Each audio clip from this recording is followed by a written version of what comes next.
هذا ما سيحدث لجسمك إذا شربت عصير البابايا يومياً لمدة أسبوعين. بعد 24 ساعة سيبدأ جهازك الهضمي في التحسن بفضل احتوائه العالي على الإنزيمات التي تحلل الطعام بسهولة. بعد 3 أيام ستلاحظين انخفاض الانتفاخ وصفاء أكبر في البشرة، لأن البابايا تزيل السموم وتحارب الالتهابات.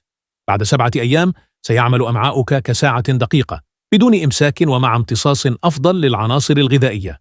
بعد 14 يوما سيصبح جسمك أخف وستشعرين بطاقة أكبر وجهاز مناعي أقوى بفضل مضادات الأكسدة والفيتامينات الأساسية. هل يمكنك تخيل ما يمكن أن تفعله العصائر الطبيعية الأخرى لصحتك؟ ابدأ اليوم بخطوة بسيطة نحو صحة أفضل، فالجسم الذي تهتم به اليوم سيهتم بك غدا.